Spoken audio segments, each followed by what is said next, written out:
by the way. Oh, thank you. Hey, all right, we're good. That's not me either. What's that? That's not me. That's Big not Mondays. Big Mondays, bro. Big Mondays. Oh, where are you? There you go. There you go. Wait, this isn't you? No. Oh, there you go. That's great. That's great. That's right, because I made the big. You know, that tells you it's been a couple of weeks that we haven't been on because Yep. I must have done a Success for Life podcast. Who did I do? I did it with. What was the last one I did? Oh, I did it with like this guy who played football at Western Carolina. He was like he's kind of does like speaking and in like okay. kind of like a self-help guy. Mm-hmm. Wrote a couple of books. Young guy, like I want to say under 30. Oh wow. Yeah, Okay. I mean he was a smart guy. But was sure. So that's why that was up. That was definitely up there. Well, we're on Big Monday here. Let's do it. And let me see the football in the kitchen sink. Let's talk NFL draft. Let's do it. Well, a lot going on, and I think a lot of it's been 2 weeks for us. So, I mean, I got some opinions about the Jets. I hate that we always end up talking about the QBs. You know what I'm saying? But it is so it's this year more than ever. There's so many interesting things because so many of those QBs are between Trey Lance, Justin Fields, Zach Wilson, and obviously, well, Trevor Lawrence probably hasn't been talked about as much because he's going to go one, right? And basically, the discussion is Zach Wilson, Trey Lance, Justin Fields, and Mac Jones, right, from Alabama. Yep. And of course, the media has to take it in all kinds of weird directions, but even QB coaches have. So there's all this stuff like Trey Lance's QB coach, who's a renowned guy who I've known for a long time, really good QB coach. He had an issue with saying there was like a racial component to Mac Jones's meteoric rise because Mac Jones is rising up. And then wait, who said that? So Quincy Avery pushed back on, and I know he's a real good guy, but created this like kind of environment because I guess one of the announcers talked about Mac Jones's rise, and then he said there's never been a meteoric rise with an African-American black quarterback. And, it's interesting to me, and I don't want to get too far down this path, but just the whole how quarterback in general it is such a hot topic that we could get caught up in things where basically quarterback is personal preference, Russell Wilson obviously is African American. What's his name from Kansas City Chiefs? The top guy. Oh, Mahomes. I must have a little bit of CTE creeping in every once in a while. I don't know. Watson. You got a lot of brothers playing quarterback now, dude. There's no problems there.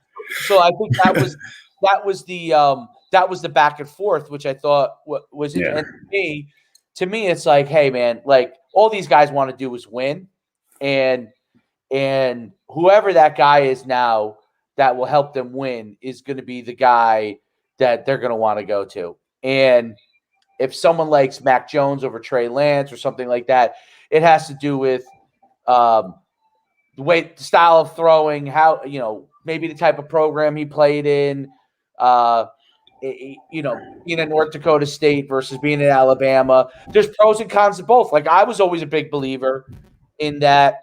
For a long time, I kind of had the Tony Romo thought process of a guy who's played at a lower level who was elite and elite size has to go through a lot more sacks and all those kind of things.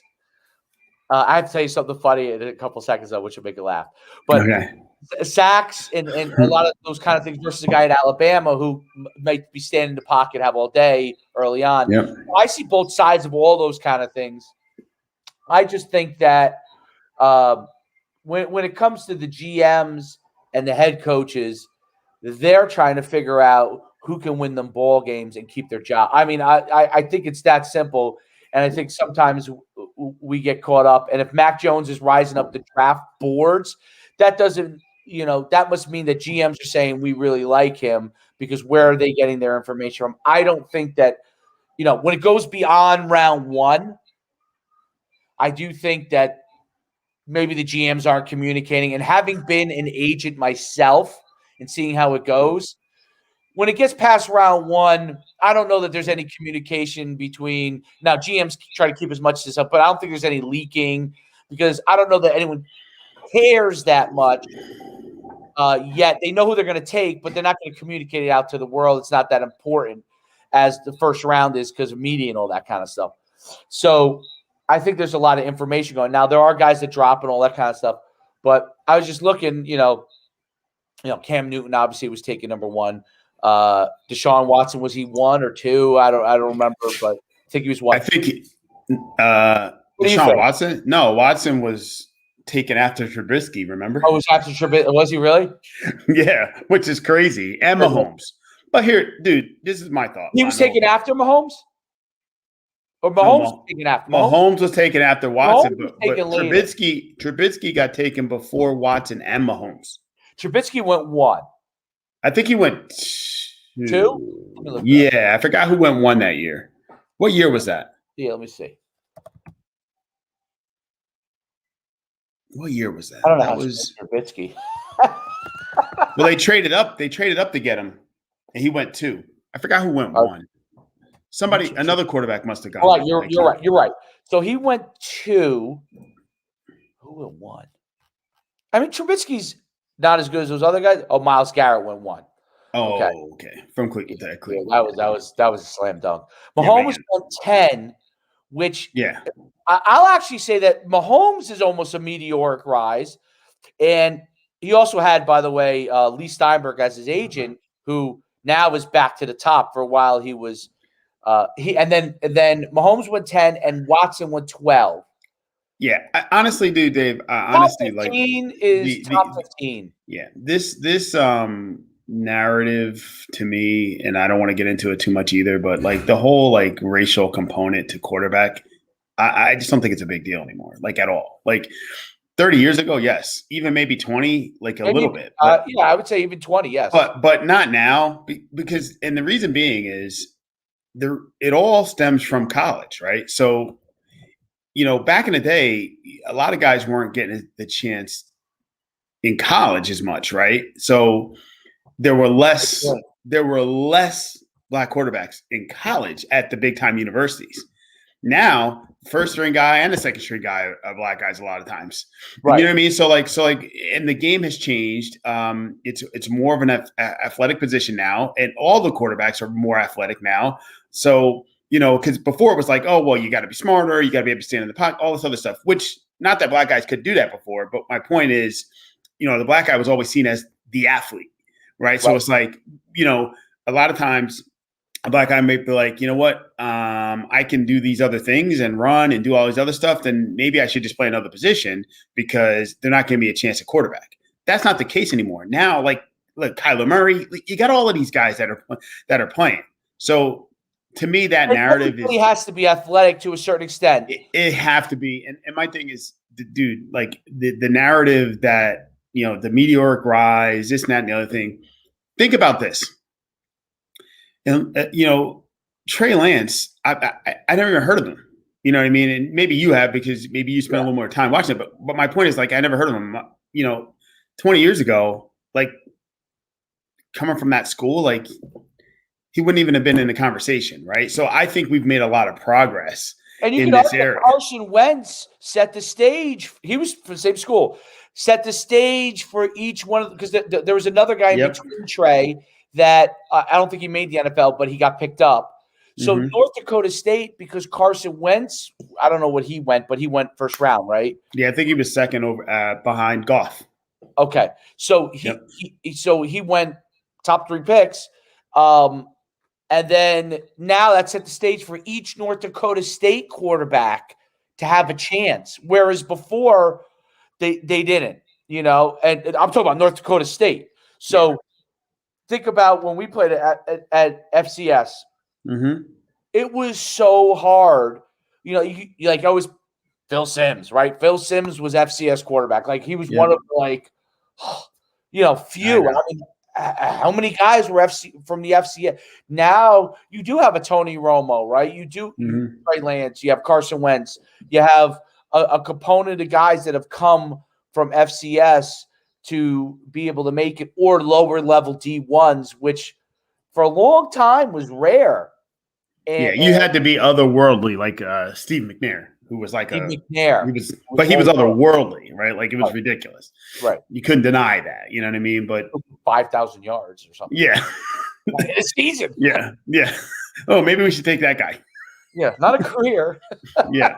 It's crazy. But yeah, I mean, I don't think it's a thing. I think listen, if you play at Alabama, like you're gonna get a little bit of love, right? Like, I mean, Mac Jones played at the best team on the best team in the country, right? So I don't know. I'm a little bit more surprised, in my opinion. And again, I don't know. I'm a little more surprised about the BYU guy. To me, I'm a little more surprised about that.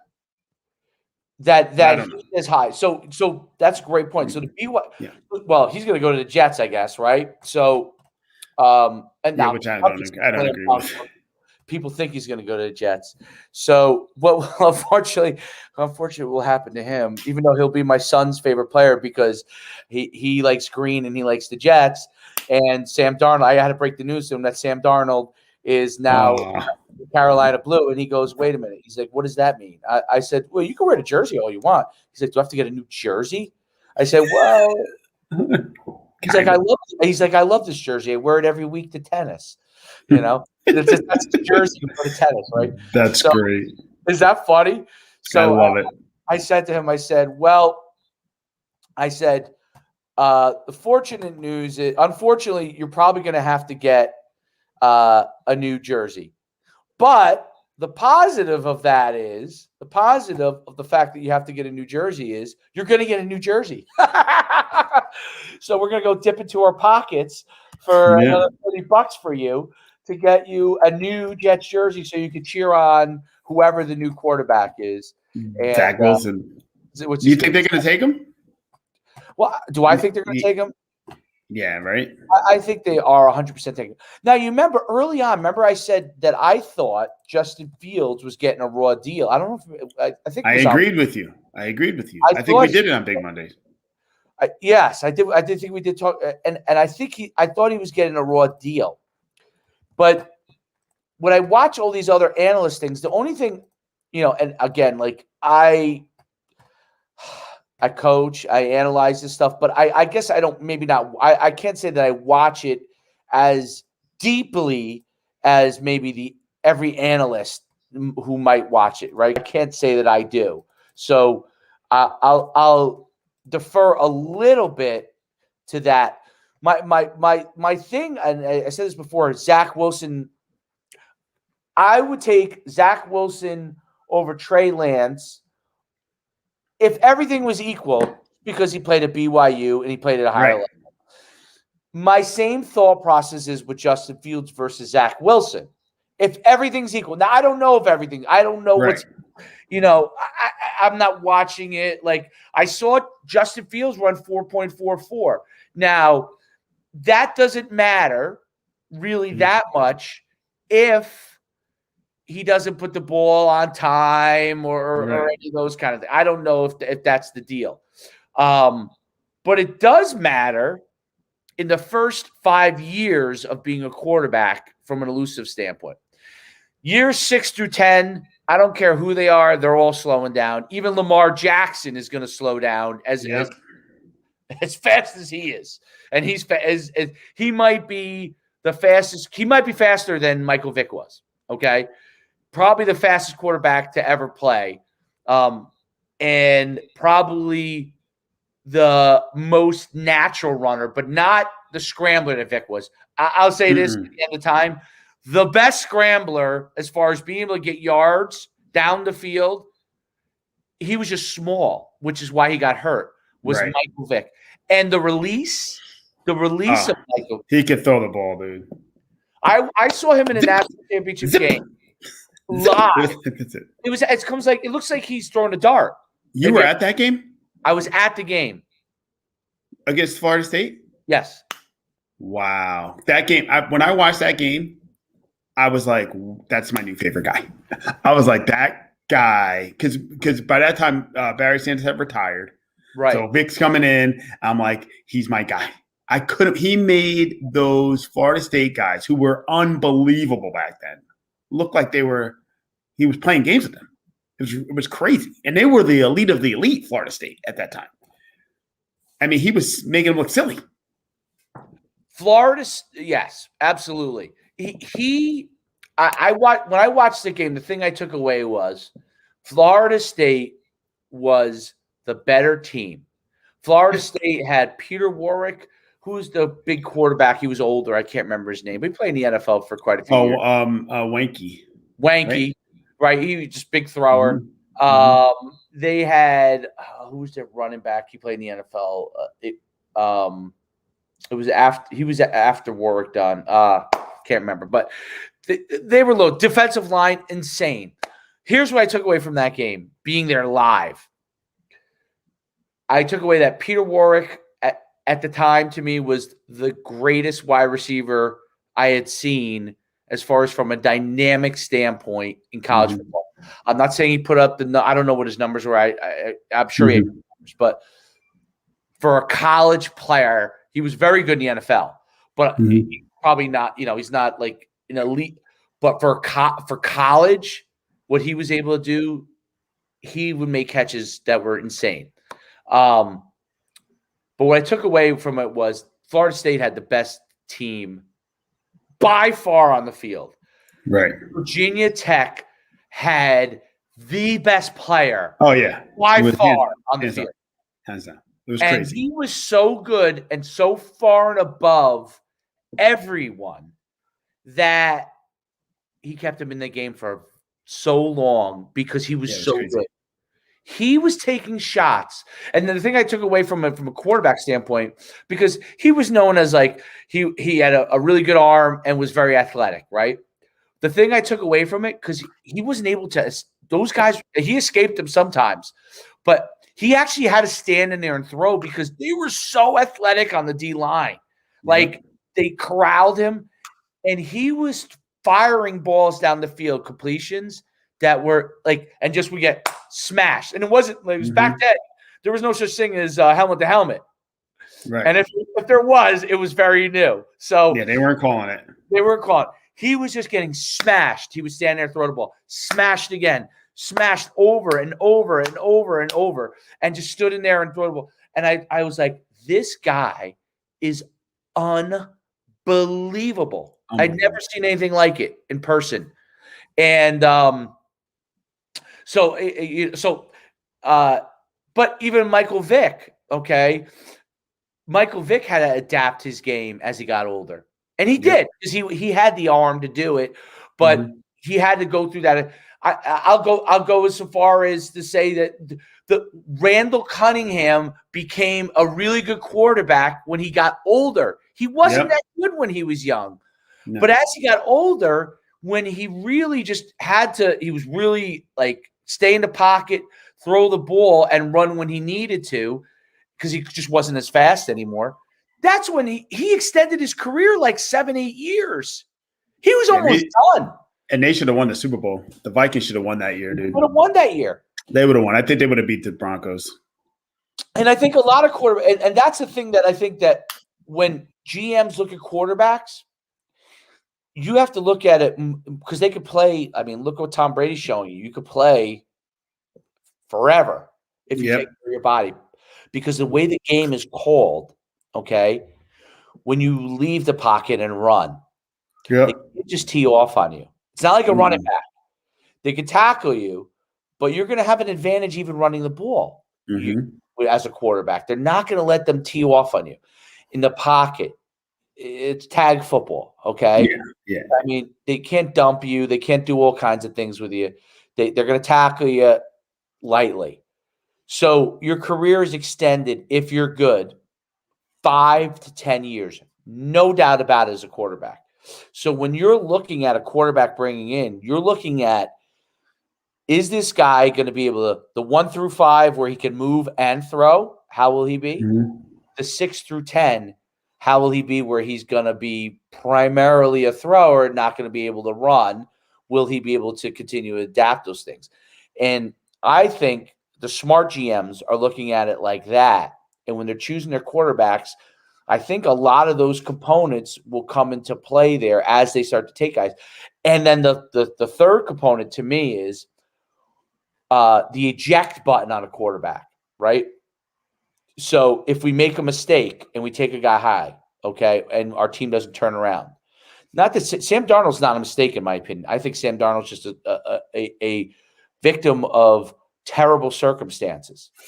Now, he may be down the line, if it doesn't work out here or the next place, yeah, he's going to be a career backup. He'll still be in the league for 15 years, by the way.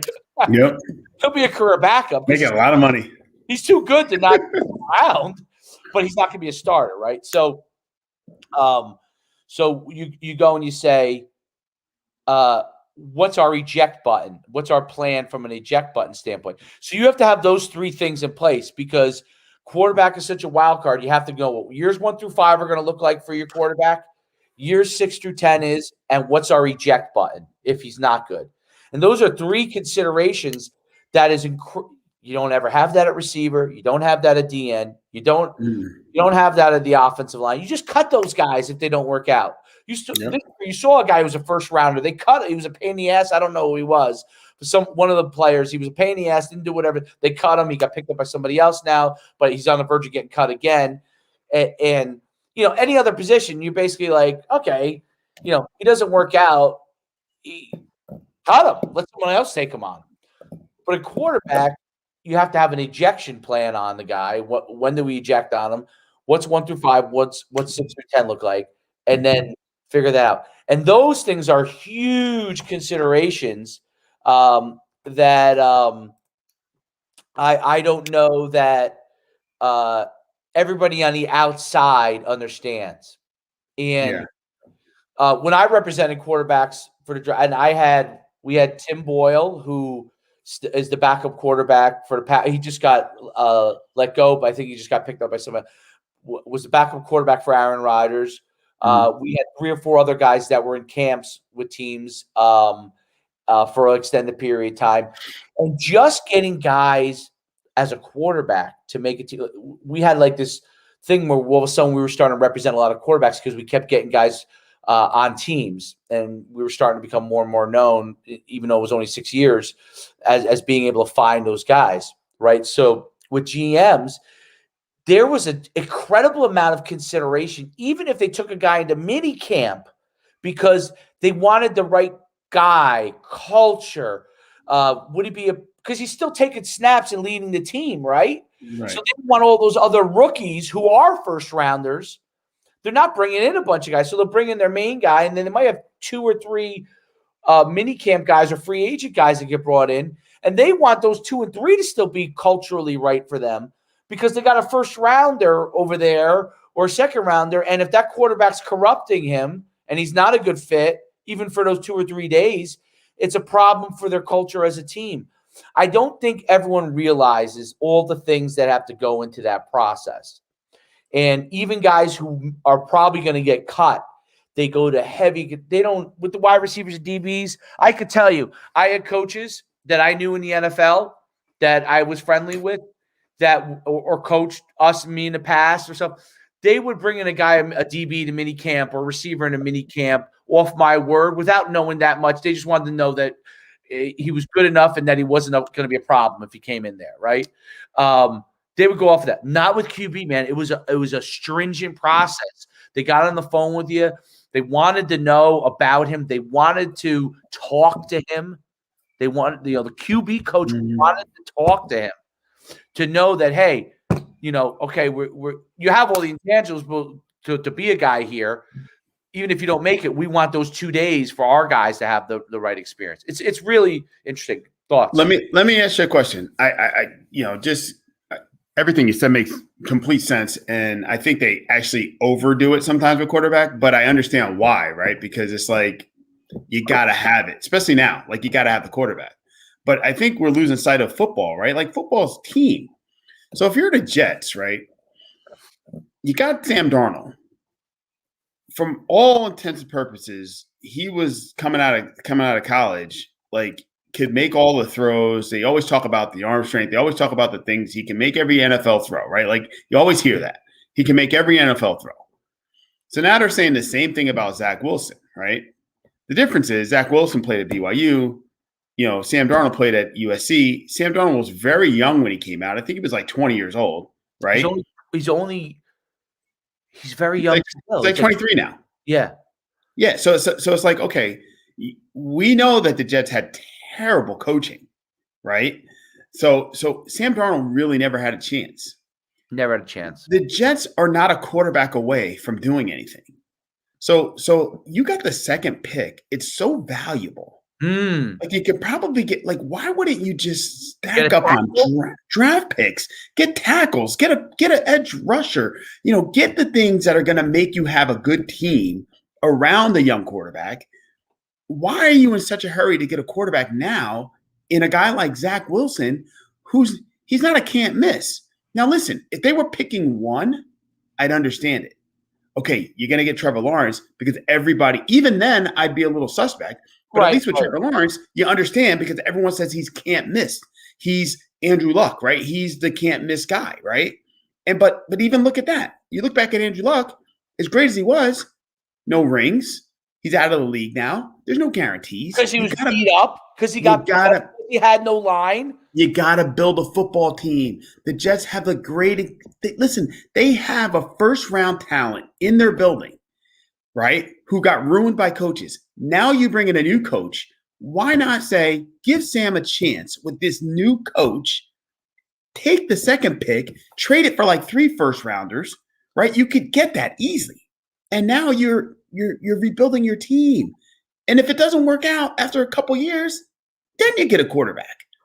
Well, you're asking. I don't get it. You're asking the biggest question of all: who is the real leaders in the organization, and what is their skill sets to lead? That is long before you get on the field, right? What made the Patriots good? Kraft did a great job of leading without having to say much. He led and said, "Here's what we want as an organization." Yes. You ever even hear it? Does Kraft even make statements? I mean, almost never. Right? Kraft, here's what we want. Here was his GM at the time. That eventually became Belichick. But, like, here was his GM at the time. Here's what the structure was of the organization. He let them all fill out the structure, said, you guys have to lead. I'll lead the organization. You lead the football department. You lead the media. Belichick, you lead on the field, right? And I think that he built the structure. There's a few other places that have I think Kansas City with what they've done now with Andy Reid. I don't even. Do you know who the owner is? I have no idea. Do you know who's the owner of Kansas City? Do you know? Isn't it like Hunt or something? Right. Who's a famous like executive, but we don't know who he is. He's like no, we don't know. You don't know who the guy is, right? He's figured out how to let those guys lead. Yeah. And I think that's a big problem. I mean, it's over. Look, any business, any franchise, anything. It's an issue. Look, all the guys that are at the top who are owners are probably in general very good leaders, right? Mm-hmm. It's very good versus elite, right? Kraft is an elite leader.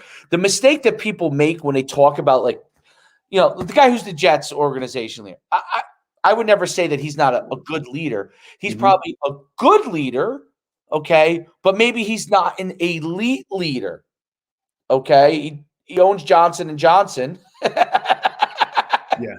Yeah. Can't be stupid. He's not a fool. Yeah. But is he an elite leader? So, I'm saying an elite franchise leader within an organization. And I think when you're building your team, that's the the focus is on when the quarterback is focusing hard on one leader, one person to be a savior, quote unquote. Yeah, right? yeah. You need a lot of people, and one savior is like, it's like, I hear this all the time. And this is our tidbit of the day. It's going to come out. All right. This is great. You like it. Okay. I hear people say this all the time. When it comes to money and financial success, okay, people can focus on saving, or they can focus on investing. People can focus on making money from becoming rich from a lottery ticket, or developing their business. Think about it, right? There's two different mindsets, and I struggle with it. I'm sure everyone struggles with it. Everybody right? does, yeah. Right, but if you think at a fundamental level, saving versus investing, I would say the biggest mistake I made we were skyrocketing growth wise. We were an Inc. 5,000 company in 2011. And I was spending a ton of money in advertising, okay, on the internet. And it was literally the thing that fueled my growth. And then my accountant, great guy, my accountant's like, why are you spending so much of this money? Are you getting a return? And I thought, maybe this is a mistake. Maybe I'm spending too much. So I cut a little bit here. I cut a little bit here. Within 3 years, I had cut out a large portion of my business. What I needed to do was figure out a smarter way. That I was spending on Google ads, everything. And I didn't really understand that Facebook ads and Twitter, all these becoming other ways to spend your money. What I was doing was, instead of figuring out how to spend that same money across platforms that could get other returns, what I listened to was the accountant who said, cut, right, to get profits. When I cut to get profits, I opened the door to my competitors.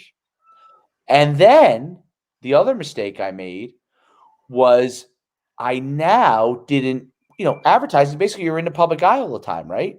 So the non-ROI portion of it is, every time you go on Google or whatever, you see sports, whether you sign up or not at that moment. The next time you go to sign up, it might be a year or two later. It's in your head and you see sports. I took that away from people. So it became a 3 or 4 year window when I didn't do it. And then what I realized is, holy cow, the pandemic made me realize, what the heck am I doing?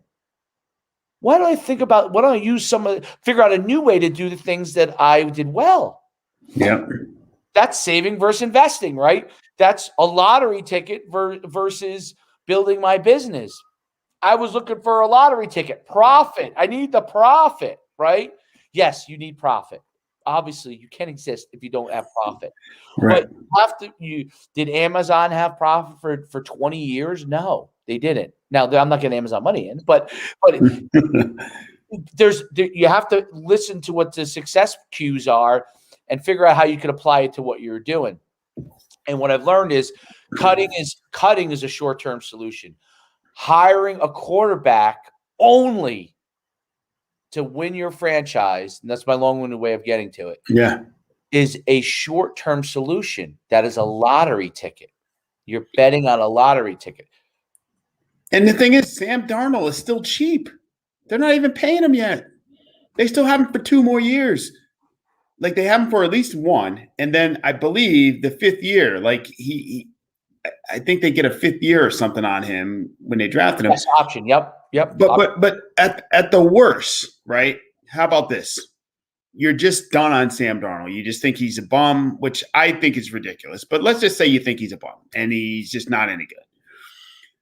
I would take that second pick. I would not draft the quarterback. I would trade the pick. I would build my team. I could trade Sam Darnold for whatever they got for him.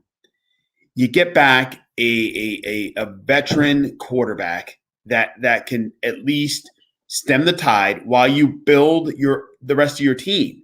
And then you look to get the franchise quarterback later.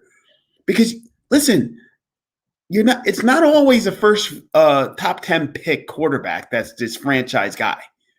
I mean, there's a lot of franchise guys. I mean, I know Brady's an anomaly, but I mean, he was a 6th-round pick. Russell Wilson was a 3rd-round pick. Like, these guys get picked late. Drew Brees, 2nd-round pick. Like, you got build your team. Yes. Build your team.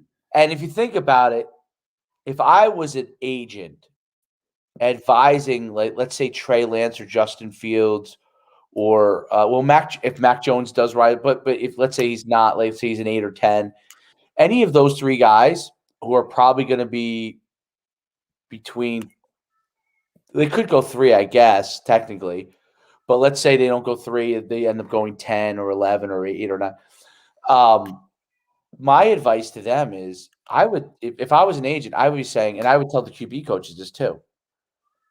Don't worry if he doesn't go to the top 2 or 3 teams, because all that's going to happen, he's going to go to a better team. Better team. And 5 years later. Now, look at Mahomes. Draft me later. Draft me later. He's making the most money. Yeah. Draft me 22nd. Draft me 22. Yeah. Right. I'm automatically on a playoff team. Look at Lamar Jackson. Everyone was so upset. Lamar Jackson got shafted, and you could argue he obviously in college he was insane, athletically, and what he could do. And I don't think anyone could have predicted that he was so fast. Now, he throws the ball pretty well, but he was so fast that if he's actually could outrun the fastest guys. That's a hard thing to know at the NFL. And he obviously could. But where did Lamar Jackson benefit? Lamar Jackson went to the Baltimore Ravens, a great team, already a good team, great coach, great organization. He was the best. Well, I think he retired, but Ozzie Newsome at the time was the GM. Yep. I mean, you're in a great situation. So he benefits from having a great organization, great situation. And you know what? If Lamar Jackson had gone to the Jets or I don't know, wherever, maybe he would have got beat up and wouldn't be even in the league anymore. Listen, I agree. What happened to RG3? Yep. Great first year. Blew out his knee. If RG3 went to the Patriots, he wouldn't have started right away. You might have been talking about a guy with a 20. We don't know. I mean, you don't know. I don't know. The quarterback thing's gotten out of hand. It's gotten out of hand.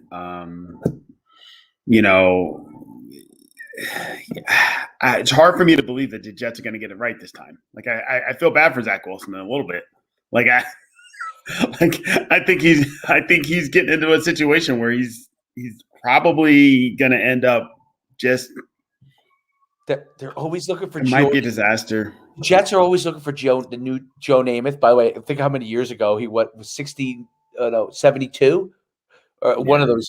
So we're talking 50 years ago. Joe Namath. So the Jets are still looking for Joe Namath. And Joe Namath. Listen, have you ever watched anything on Joe Namath? Or did you watch a documentary on him at all? I did. People don't realize how good Joe Namath really was. He was so good. If he didn't get hurt, dude, his knee, that really he blew out his knee in college. He was actually brought there to run the option. I know. That's how fast he was. The medicine, the surgeries weren't what they are now. Like he would have gotten fixed. Same thing with Gale Sayers. Guys would have gotten fixed. Gale Sayers, right? He would have gotten. So Joe Namath was so good. On a bum leg, he won the Super Bowl for the Jets. That's how good he was. And it's hard to, explain it. It's I look at this, you know what's interesting? And I call this the ultimate shaft of all time. Warren Moon. And if you want to talk racism. That was racism. That was different. Yeah, that was racism, right? So here's why I'm bringing up this point here. This is interesting. I think you find this interesting. Obviously racism. Warren Moon. Now it's before we were little kids, but Warren Moon played at University of Washington, I believe, was unreal there. Okay, we didn't watch him probably because we were probably 1 or 2, but he was unbelievable there. And then racism, didn't get into the NFL, wanted to play quarterback. He could have won the NFL if he wanted to move position, but he insisted to be quarterback. Went to I think it was Edmonton, won 9,000 Grey Cup championships, was the best quarterback in the CFL, maybe of all time, probably to this day. Number 2 is probably Doug Flutie. He's number 1. Okay, CFL. And he ends up going to the Houston Oilers. So here's an interesting thing. The whole Oilers were starting to get the franchise together. They were so bad for so long. Finally, they were starting to get the pieces, and they needed a quarterback, right? And you could argue, not obviously it was because of racism, but you could argue that they took a chance, quote unquote, on grabbing Warren Moon because he was a CFL guy and bringing him in there. But Warren Moon was the piece in the final stages of putting together that franchise. And now Warren Moon, who obviously Hall of Famer, was great, now really was an unbelievable situation. He had the run and shoot. Those guys were innovators. That was Matt Davis and was Glanville? Was Jerry Glanville with him? I think it was. Mouse. No. It was another guy. He coached at Houston. But anyway, so they had put all those pieces together with an innovative offense that really fit like, because he basically could chuck the ball all over the field. A decent situation, ends up becoming a Hall of Famer. Now you could argue this is this is not the right way to think about it, but if he had gone number 1 back in the day to XYZ team, he might have just got killed for 5 years, and he never would have become Warren Moon. So in the way I look at it in cases of Warren Moon and some of these other things is that God works in mysterious ways. And if you can get in the best situation possible, and if you're forcing someone to take you, it may not be the best situation possible. So I get it when people are like, this guy should go here or this guy should go there. I get it. Listen, if it's my guy, I'm the quarterback coach or I'm the agent. Of course. I mean, I love the guy. You're around the person. As a coach, when you're around your guys, like, you love those guys, right? And those are, you can't see anybody else. You only see your guy, right? It's no different than being a parent too, right? You're kind of like a parent. You see your kid. You don't see anybody else. It can't be objective. And I completely understand that. But if you go to a place that fits you and it doesn't go, and if you look at it the right way, the truth is if you get picked a little bit lower, you probably already have some of the pieces around you. And if you come in with the right thought process, you could be Patrick Mahomes and make $420 million. If Patrick Mahomes went to XYZ horrendous team. Exactly. He might have been planted on his back 5,000 times. Yep. Look what happened to, I think we talked about this last time, David Carr. So Derek Carr's brother, he got drafted by the expansion Texans. Right. It got sacked like 800 times his rookie year. And it was something crazy. It was definitely a record. He had gotten sacked by more than anybody, and it shook him up to the point where he just never recovered. And that happens to the best of them. I mean, he mentally just took him out of his game, and he never recovered. Who knows what he would have been if he got picked up on a good team? You don't know. You have no idea. Right? It's so there's so many components to it. It's so interesting. And then I take you're right. They're not even like I know the top. I've forgotten who the top defensive linemen are in this draft. Well, I was going to ask you that. Like who? Let's talk about somebody outside of the quarterbacks. Like who are we excited about here? Yeah. So let me pull it up because I need a quick refresher.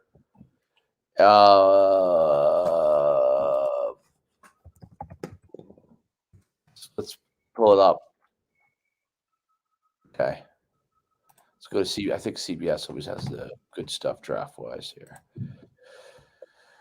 Oh, just interesting article. Jets shake things.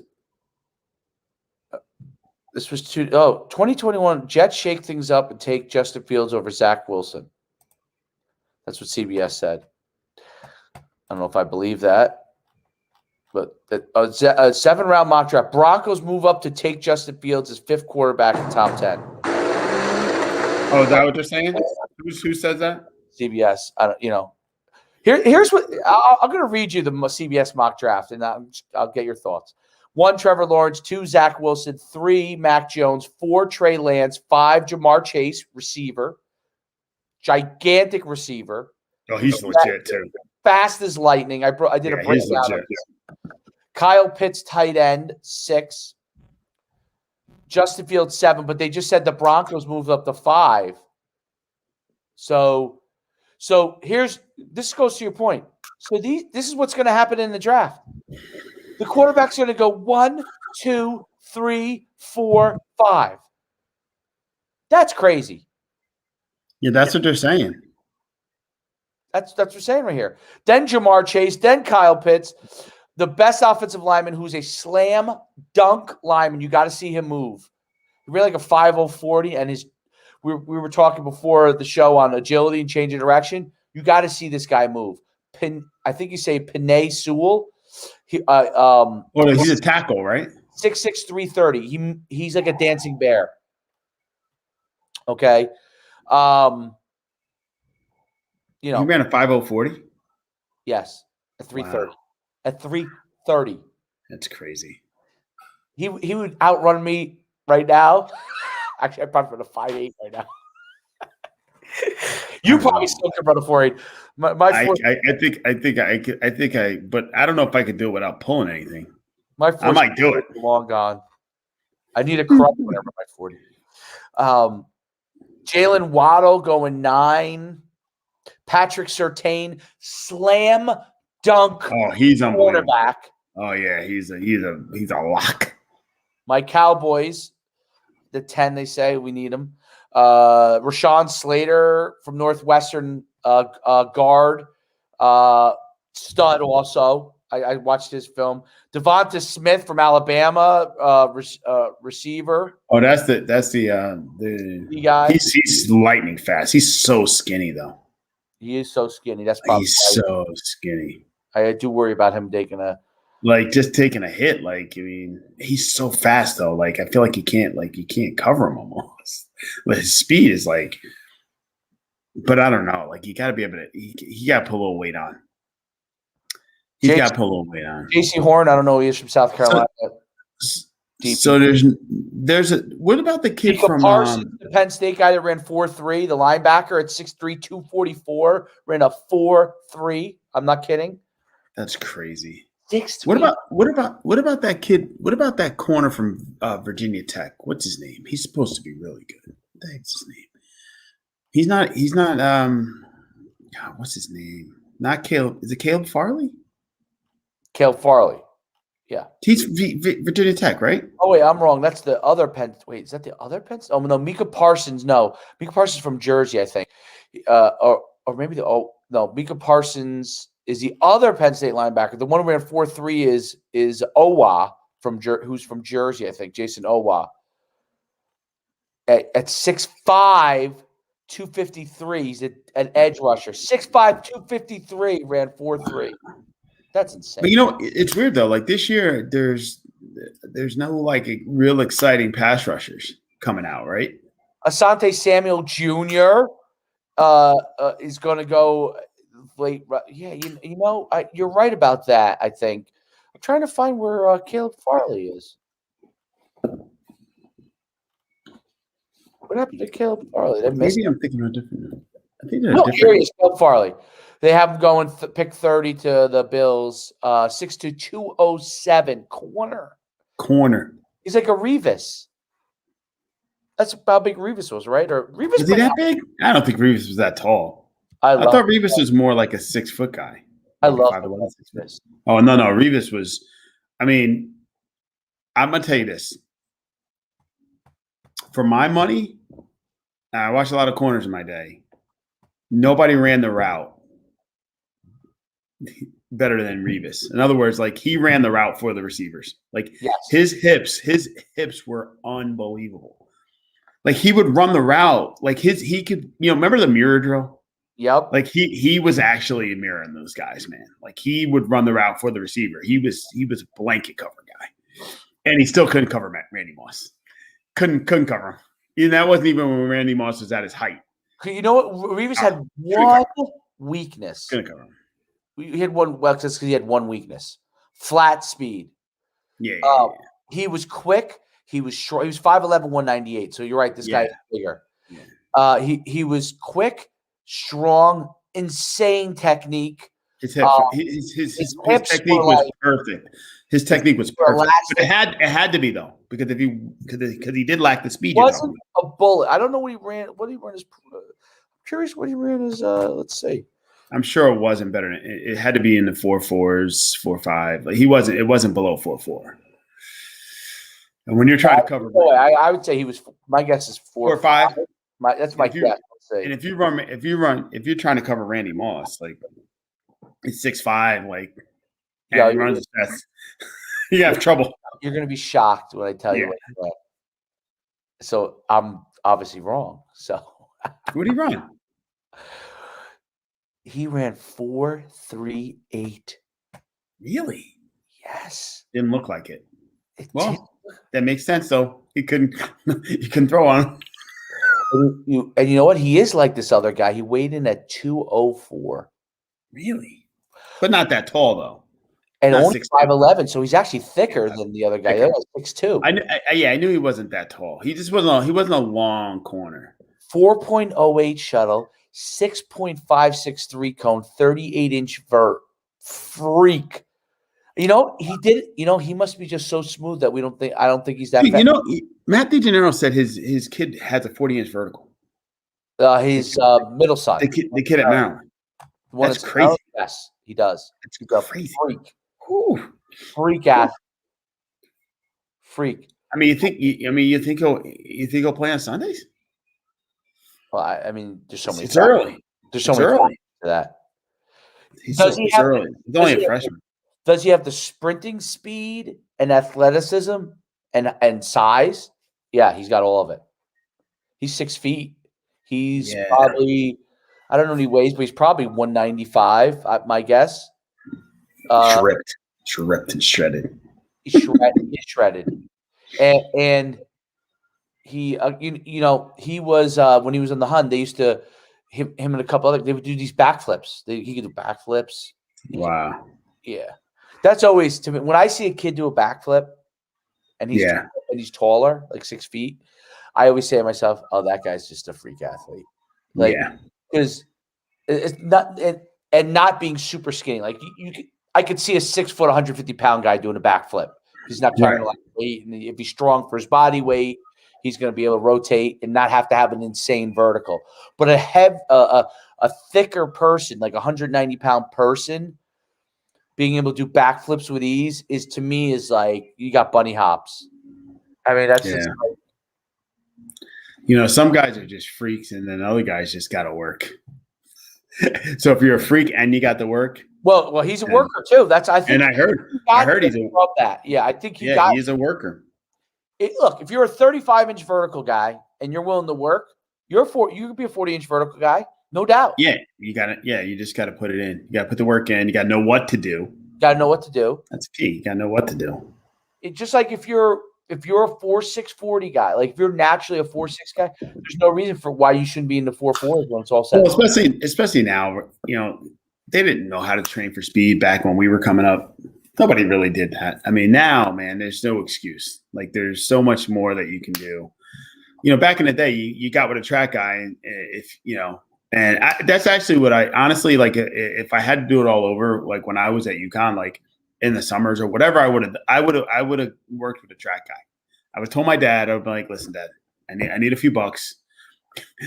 I want to work with a track guy. Don't give me any money for anything else, because there wasn't a lot of money around. But if I told my dad, I'm like, this is what's going to make the difference. Like, get me with a track guy. Because here's the thing, I was a legit 4.4 guy in the 4.4, and then after I put the weight on, I was like low 4.5s. But I never worked on running. I just was a natural runner. Like I had natural speed, but like no one ever worked on my technique, even how I ran the 40, like the time, all that stuff. Like if I worked on that, you'd be surprised. All of us. Now there's no excuse. There's all kinds of videos, techniques. There's so much stuff. There's no reason why you can't get faster. There's no reason why you can't get faster. No reason. There's videos, there are things exactly. And I always thought that, it's funny when I was coming out, I worked out for like a couple of NFL teams. I went to some of these combines and stuff. When I was coming out my 5th year for linebacker, and I went. Now Bill Parisi, obviously now is obviously well known being the first kind of person. He had just started. This was 96, 7. I think it was early 97. Just like maybe a year or two it's been around. I said to my dad, this is a funny story. I said, hey, Dad, there's this guy, Bill Parisi, who's he's in New Jersey, training these guys to get ready for combine, stuff like that. And, can you send me?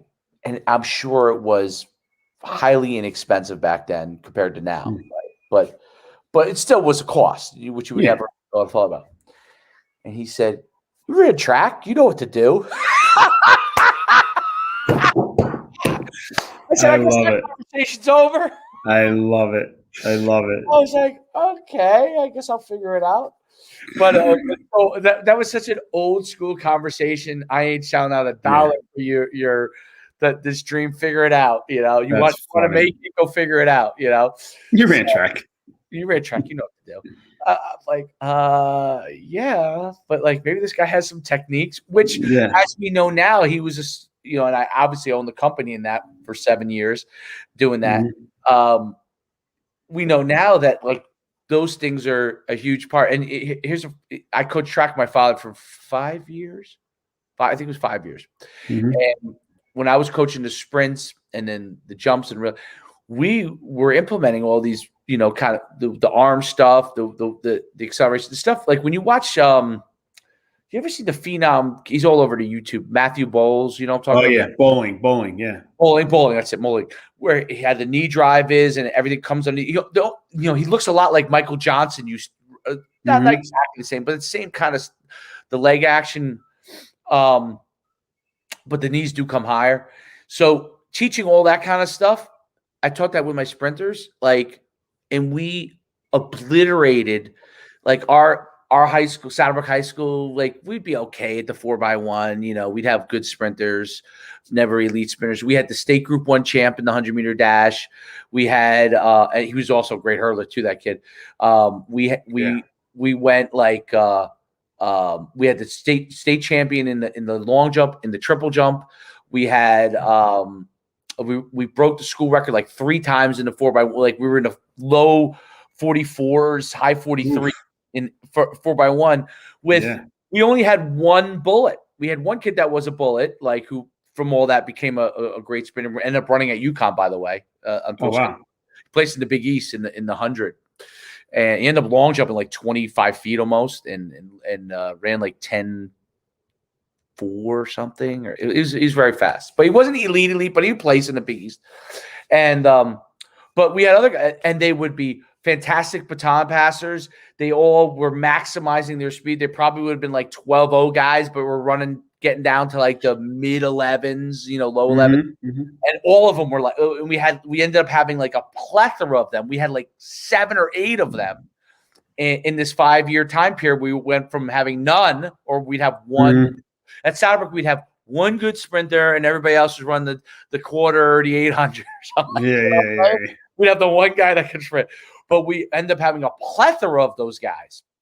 And it was so interesting. And our football team was really good because then we had so many of these 11-4, 11-5 guys in a football game, all these small school, all these guys running down the field and running by guys, like literally running by guys. And we worked so much on the technique. It basically took guys that were decently fast, and they were actually now good sprinters. And the best guys became like elite sprinters for their level, which was Group 1. And so interesting how those small things, and in the draft, right? If you were a guy that decided I'm going to train on my own, and you're a 4.6 guy, or you went to somebody and you ran 4.40, that's 7th round, the first round. Yeah, exactly. Literally 7th round, the first round. So if you go back, like now everybody's, if you're not doing it, you're at a huge disadvantage. So it's very hard for guys who are from smaller schools, if they don't show that type of level right away, to get that treatment. Because remember, that's incredibly expensive. Now, yeah, forget it. Guess what they charge? Guess what these facilities charge? Like a top tier guy to come in for 8 weeks. Actually, no, they go 12. They go 12 weeks of top tier guys. 12 weeks of training to get ready for the combine. Take a wild gander at what they're charging them. The agents. 12 weeks? For 12 weeks. I don't know, $4,000? They're paying $25,000 to $30,000. Wait, $25,000? $25,000 for 12 weeks? For 12 weeks. I said 4,000. Now, you can get really good training for the low end. At the low end, meaning like you don't get food and all this other like position where you're just working. You could get it for like $4,000 maybe, but they give them food. Yes, they all get food. Like Test would charge. Test, I don't know. I remember I used to pay like $550 without food, without like their food plans. Limited. If you did the whole thing on Test, it was like $1,000 a week, maybe, I guess. So was that $12,000? So now you go to Exos, which is like quote unquote the top of the line, and Michael Johnson Center, which is supposed to be like top of. There's a few places, Bomber. They're like $25,000-$30,000, and if you're a first rounder, as an agent, you lay all that out for your guy.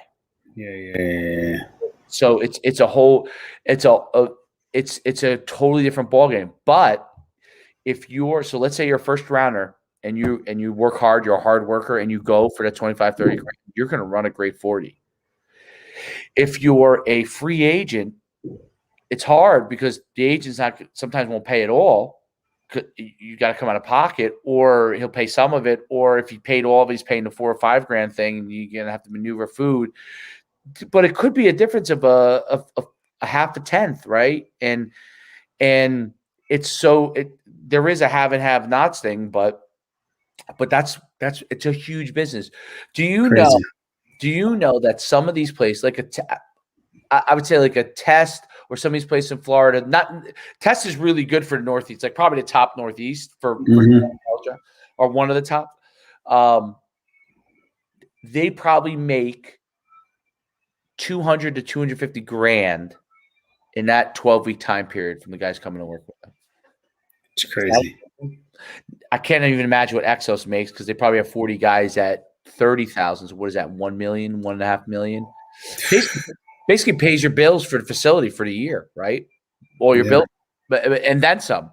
So now all your other clients coming in, actually, it's a great little thing, because your other clients coming in now, if you're really good at the NFL stuff, now that's your profit, really, if you think about it, because those guys, that's why they want to have as good as possible their NFL stuff. And if you ever got to go to Test, like they promote that huge. That's like big promotion is they have all these NFL guys, because once that gets done, that it can pay for a lot of your facility for the year, and now you can start to make money in your business from it. It's really interesting. That's why if they have top end guys, like Test has some top end guys, it becomes important. Like they have really good position guys, and those guys at Exos probably go to a different level. With IMG Academy does it too. I think they still do it. Oh, I talked to your buddy too. What's his name about IMG? You talked to Soltis. Yeah. He said it was good, but he said something about the guy might be leaving or something, he's leaving. The quarterback, the coach left, right? That's kind of weird, right? Like, what can you do? Well, IMG has a lot of turnover at head coach. I don't know exactly the reason. Great place. I mean, have you ever been there? No, but I heard it's phenomenal. It is. My cousin did. Cole, the one that was on the Lawrenceville kid. He did a camp. He did a couple of years ago. He went down for their camp and stuff. They spent all that money to send him down there for a couple of weeks to do the camp. $5 grand. It was crazy. Yeah, it was crazy. But he said it was like super, like crazy nice. Did they have when you go to a camp like that there? Yeah. Not only do they live there and all that kind of stuff. Yeah. They have top of the line everything, training, everything. All the food there. Yeah, I can imagine. Is phenomenal. We ran our All-Star game there, and they had so we had a whole setup for the kids, and then the CEO at the time was this guy. I don't know if he's the CFO at the time was this guy Chip McCarthy, and great guy. And he had the vision. This is before it actually happened. He had the vision for the teams. They were going to start the teams that they now have, the football team. He was telling me, we were sitting, this is 2010 or 11, where I'm sitting there and at a Map Breakfast, they had this area for all the coaching staff for breakfast every day. We go in and I would sit and I meet all the different guys there, and I would sit with them eating. Food was unbelievable, by the way. Full spread buffet, anything you wanted. And he was telling me his vision to create the first, basically, quote unquote, it's a high school, but basically kids from all over the country come there elite level. And he was telling me how he was going to do it. He was and how you have multiple teams. You have the best team, then you have other guys. It's crazy, right? His whole plan. It was his vision was brilliant. And his kid had gone to my event the year before, like a camp I ran in Tampa, and I had talked to him, and we talked briefly, and he said I wanted to come to IMG, blah blah blah. And a lot of times when parents come up to you, you don't know who they are. You know what I'm saying? Yeah. And he was like, he was kind of, he wasn't trying to like brag. He was trying to just, I run, I'm CFO at IMG. And you're like, okay, you're like, okay, yeah, sure. He's at the camp, but his kid was in, and he gave me his card, and I was like, oh, he really is. And then I ended up connecting with him. But anyway, the point was this was early on the camp process phase. And he's like, what you're doing, keep doing what you're doing. That's the future. This is going to be bigger and bigger. Just keep doing what you're doing. And then he's like, when you come next year, I'll talk to you. I'll tell you about the vision I have. And he told me exactly what's happened. What's going on now at IMG is exactly what he told me. It was really, it was exactly what. Yeah. So they have a national team, right? And then they have a varsity team. That's they have two national teams. Like they have national teams. Yeah, I think the national A and B or something like that. That's crazy. Like white and blue, I think, because they're blue and white, their colors. And then they have, all levels, but they have like their varsity teams, but they play like maybe Florida-based teams only, and if you ever are down in Florida and the West Coast, like Tampa area, it's like an hour or so north. It's worth going down there. It's not like anything you've ever seen. That's the only way I can explain it. It's crazy. It's just about sports. Obviously, they have a school there, but it's about if as an athlete, when you walk in there, you go like if you were to say, what would my dream be as an athlete? If I could go to a school that focused on my athletic career, what would that look like? That place looks like that. It's crazy. And when he had the vision, and this is really interesting, when he had the vision, he kind of got it from, there was a school in Vegas It was a basketball power. Like Ralph Sampson's kid went there. I can't think of the name of it now. But it's since closed. But it was basically the same concept, but not as well thought out as IMG. But they were the number one team in basketball in the country. And they would go all over the place and travel all over. But it was a high school basketball team. And they basically went to this prep school, but it was named something else. I can't remember the name. But it was named something else. And they basically it was all about basketball. And they did their academics at this prep school. But they lived there. Everything lived there, self-contained training. Everything was at this place. And it was a basketball program. And they were number one at the time basketball program in the country. And we were sitting there talking. I said, there's this school. He's like, yeah, it was one of the schools I researched on what they did, develop their basically a national team for basketball. And he took that and did it with all his programs. But football was he was telling me about football, but he did it with all the athletic programs at this incredibly high level. So all their sports teams are. And IMG originally was Andre Agassi went there. Yep. I remember that. I heard that. Yep. Serena, after she kind of, her dad trained her, but once they kind of were pros and really kind of outgrew that, they all trained at the Bollettieri Academy, was the tennis academy. Crazy. Like if my son ever really was good at tennis, really, he's pretty good right now. But if he we're like, hey, this kid's really good, we start putting him in some things. And you'd be shocked, but if you watch him play tennis, he can volley with you now, back and forth. Crazy, huh? He doesn't even understand tennis, as far as the concept of the game. He just listens to what his coach tells him to do, shows him how to do. He just boom, boom, boom, boom. He thinks it's funny this is what he thinks it's funny to do, but this is actually what you want to do. He thinks it's funny because they want him to learn the volley so they could get more reps, but he thinks it's funny to smack it by him and get the point, which is actually the concept of what you're supposed to do in the long run. We're right now trying to teach them so they can get more reps, how to hit it back and forth to be able to play. But he's already, boom, smacking it back towards him, getting it by him. And he laughs. He's like, well, that's exactly right, but we really want you to, So it's interesting because you could see how it could happen. Like if I went all in right now on tennis on him at 5, which I wouldn't do because I don't believe in doing it this early. Right. But, because I think he's going to be a good football player. I think he's going to be able to he's playing baseball. He's doing good at that. I think he'll be good at a lot of things and take his time, figure out what he really likes. I don't want to force him to something that he doesn't yet know if that's what he wants. Right. But if he turned around and said to me 7, 8 years old, I love tennis, for example, I would send him right to the Bollettieri Academy and be like, we'll go live down there for a month and I'll let you train and see how you do. And if Mr. Bollettieri says he has potential, then we'll do what we need to. If he says, hey, he could be really good, but, he's a really good athlete, but, there are going to be guys better than him, we'll keep him as tennis as a lifetime skill.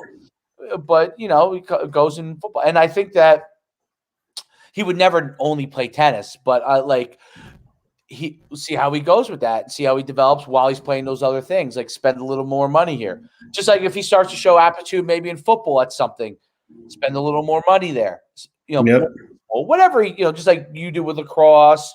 Right. Or obviously you're starting to do now with your son in football. And as you start to see certain things come around and that they gravitate towards and are good at, spend a little more money there. And you today's era, you could get it on your own, no doubt about it, but knowing your kid, I feel like my kid, because he grows up with, I didn't grow up with any means. And I did I'll go play and do all those, and my son will go play, but I don't know that he would go and develop a skill on his own. Like me and you probably would have, right? Yeah, it's different. Yeah. I wish I had the training even more so because I probably would have went to a different level, but I feel like that there may be a rejection a little bit of my coaching of my own son on a high level, not at the youth level.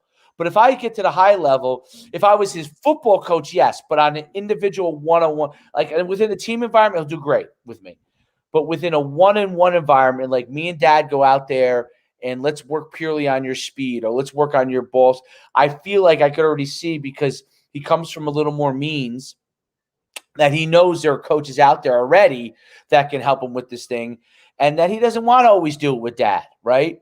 So I already see that can be a huge advantage to be able to go and do that, to be able to go and spend some money. Now, if your kid's personality is, hey man, like I can go out with him and I could, he'll let me coach him one-on-one, and awesome. Kyler Murray's father was his QB coach forever.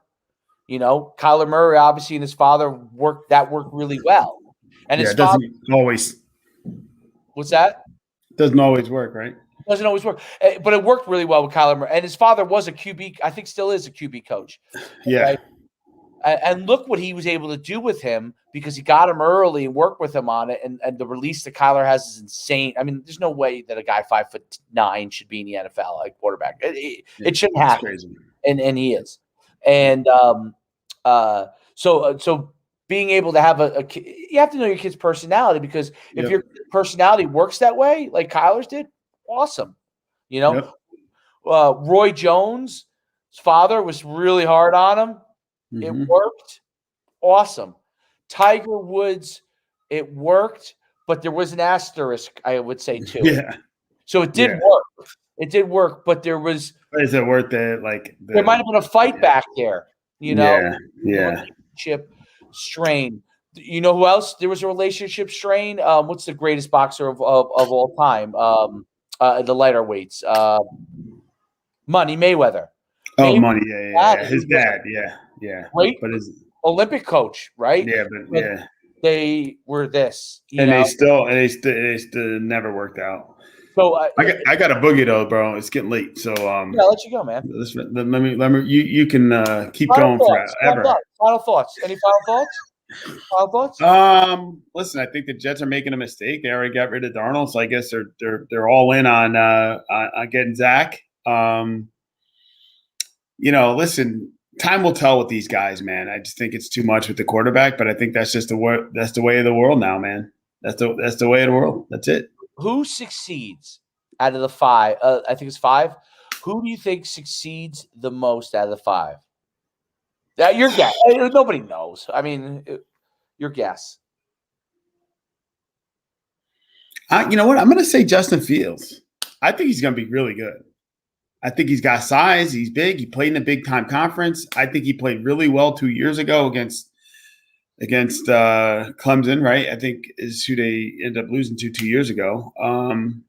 Listen, Trevor Lawrence. I'm always leery of the guy, the can't miss guy, and he's going to the Jags. Like, do I see the Jags being like, I don't know, but they weren't bad a couple years ago. Like, I worry about him because it's the Jags. Like, is it Jacksonville going to be like a top team like ever? Like, I don't know. I have a hard time believing that. I'm gonna say Justin Fields. And that's just, I have no real reason. Urban Meyer is a wild card potentially as an NFL coach. Do you think that's a factor there? Oh, you know what? It's funny. Or is that a slam dunk for him? I almost forgot. I worry about Urban Meyer though. Like, is he gonna last? Like, that guy, like, he's had issues, right? Like, fantastic coach. He's a great coach, but he's had heart problems and stressed out. Like, he stresses himself. Like, he has he's one. Look, obviously, he got to the top of the game because he's willing to stress himself out to become the best. But it obviously takes a toll on his soul. Well, right? That's another question. Over under Urban Meyer, how many years is he gonna last? That was exactly what I thought. 3 years. That's your over under. And is that enough time for Trevor Lawrence? That's why I'm a little concerned. Like, he's still a kid. Like, and he's still a young guy. Like, so, like, do you want a guy who's only going to be able to coach you 3 or 4 years and then leave? Like, I don't know. I don't know. And it also depends on where these guys get drafted. Like, who gets them? We talked about that already. So if Justin Fields drops, I think he's going to have a better chance if he drops lower. If I were to taking the media out of everything, Okay, like because people think, oh, it doesn't influence you. It even influences me, and I try. Me and you are probably as anti-media as there is, and it still influences me. It right? Still gets you. It still gets you. So taking it all away, just trying to think about what I saw this year in college football. The two guys that I thought were the best, take everything out, was Justin Fields and Mac Jones. Those two, to me. Do you think you like Mac Jones, huh? To me, it's hard for a guy to throw at Justin Fields did the same thing. They were like, I think Mac might have been 80% and Justin was like 75%. To me, when you look at passing efficiency on a guy and how efficient a guy is passing, it's a large factor to me because at the NFL, is Tom Brady still chucking the ball 60 yards down the field? No. He's throwing crossing routes, digs, outs. He's throwing balls on time. Yep. And the guy Tom Brady is the most passing efficient guy probably of all time. Mm-hmm. Okay. Second was probably Peyton, and then third is maybe Breeze as far as efficiency goes. So if you're to look at efficiency, Aaron Rodgers is pretty efficient too, dude. Aaron Rodgers is a little different to me. Yes, he is, but he might be more talented as far as physically than all of them. So he's efficient, not just because he's smart and I see what you're saying. But he really if you watch him throw, he's maybe one of the most talented throwers of all time ever. Yeah, like he can do things with the ball that even Brady probably can't do. Yeah, So there's a talent level. So yes, he's highly efficient. Talent. I'm saying when in college, I think talent is a big part of efficiency, but also the system you're in and what they're asking you to do. Well, make your pick. Make your pick then. Between the two? The guy? Yeah, you got to pick one, right? All right, so I pick one. You made me pick. I don't want to agree with you. I got to make it controversial. You got to go Mac Jones. Back to my mind, I'll go Mac Jones. I think Mac Jones. I don't think Fields being the best is a surprise to me because I've watched him the last 2 years. Right. Mac Jones to me is a surprise because he was behind Tua, who obviously was great, and he was behind Tua, and in 1 year, I mean, he was incredible. Yeah. And I think that the way that he throws the ball, like if you watch some of the passes that he throws, the ball just kind of comes out of his hand. It seems like effortlessly. And with Zip, Justin Fields is the only other guy that I think throws the ball effortlessly. Okay. So there you go. There you have it. Those are the two. And I think if those two guys they're going to go to maybe a little bit better teams, slightly better. True. That's what helps. Trey Lance, I don't know enough about. I'm evaluating off of what everyone says. And I've watched him, and he looks great in shorts and a T-shirt. As good as all the other guys. But I can't. I don't know enough to know. I can't say that I'm deep enough into it to know. I've watched the first 4 guys play. So anyway, let you go. All right, brother. $. All right, man. Take care, brother. Have a great day. You too, bro. There.